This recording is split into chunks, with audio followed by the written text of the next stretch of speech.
Smith in Australia. Smith later said that he had allowed Ashwin to dictate terms.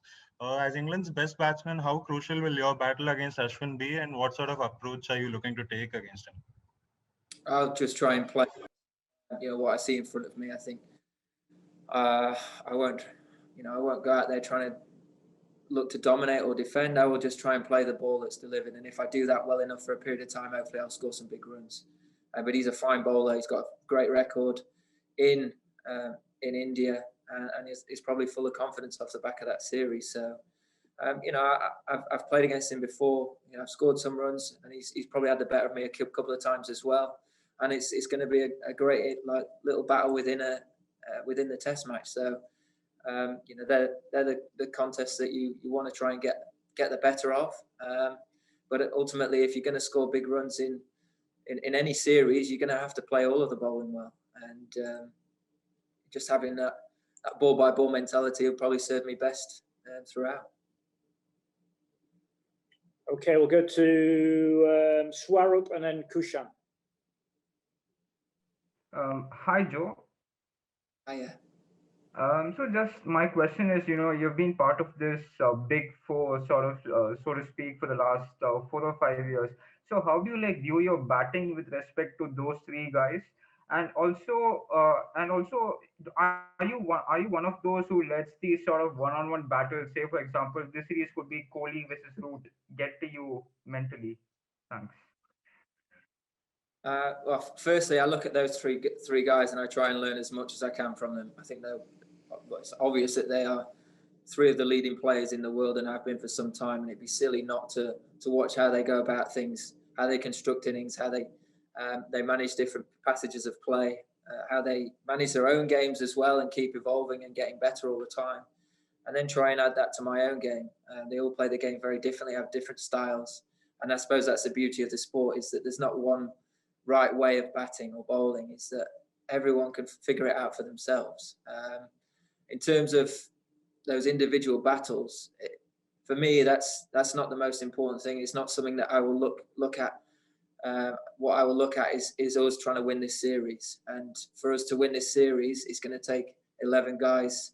It'll take us the whole squad at different points coming in together and producing something special over some long, hard periods of play and managing pressure really well for long periods of time. So for me, that's what it's going to be about, is can we collectively pull together, build those partnerships both with bat and ball, and win out here. But that for me is how I'll view this series. Okay, we're going to take 3 more, and we've got a lot of requests, but 3 more. So it'll be Kushan, Sai, and then finish with Srinjoy. Kushan, go ahead, please. Yeah. Hi, Joe. Wanted to know, you have been one of the best exponents of sweep shot. So growing up in England, what was the kind of inspiration? How did you prepare playing those perfect sweep shots against the spinners, considering that the wickets are not conducive over there? So was it watching videos of Graham Gooch, or how was it? How was the process of preparing? For me, as a young lad, I was always very small, so it took me a long time to grow and develop physically. So I had to find a way of getting the ball off the square against the spinners in particular when there wasn't any pace to work with. And the sweep shot was probably the one shot that I could actually generate the most power with. So learning to play that very well was pretty much my only scoring option for a large proportion of my junior career. I think since then, tried to develop my game a little bit more broadly, worked with some brilliant players and some brilliant coaches. I've watched a lot of cricket and a lot of guys around the world, how they go about things. For me, I suppose it's just understanding, whether you play it on line or on length, depending on the surface, whether, the bounce is going to be an issue as much as the lateral movement and turn. Trying to factor all that in and then calculating so the risk is in your favour, if you like. There's minimal risk to playing the shot, but as well, I think my club ground for an English ground, it actually spun quite a lot, quite consistently. So and we had a very good overseas pro who had test experience in Nadim Khan, who I got to practice against all the time, speak to about playing spin, and even from being 12, 13 years old, had quite a good education of how to go about that side of the game, that side of batting. Okay, Hi, Joe. Sai and then Srinjoy. Hi, Joe. Jeffrey Boycott was of the opinion that you have the potential to even go past Sachin Tendulkar's tally of test runs. So with you about to play your milestone 100th test tomorrow, have you looked that far ahead as the possibility of being the highest run scorer ever in test match cricket? No, I haven't. For me, it's about, without trying to sound very boring and cliche, it's about looking after the immediate future, looking after this next series. And it's been nice to come into it off the back of some runs, but that doesn't guarantee anything coming into the next game. And it's taken a long time to play these 100 test matches, probably not as long as a lot of other players have, but it's still a long time, and it'll take a long time to potentially do that again. I look at Sachin as the best player to have played the game, and had the privilege to play against him a couple of times. But ultimately, it will look after itself. Okay, final question, Srinjoy. Afternoon, Joe. Pleasure talking to you. And you as well. So over the years, I mean, following up on your love for the sweep shot, over the years we have been in awe of Joe Root. I mean, how Joe Root employs the sweeps and the paddle sweeps and the reverse sweeps to perfection. So India now looks set to go in with 3 spinners, and obviously they'll have. If you like, it's something that generates a lot of runs for me. But I think the conditions and the way that the pitches were in Sri Lanka, that was the lowest risk option for scoring runs. And actually, that was my way of managing the field and combating what they had to offer. It might be that there's more bounce. It might be that there's not as much turn, and it becomes a more dangerous shot out here. And I might have to find a different way of scoring runs.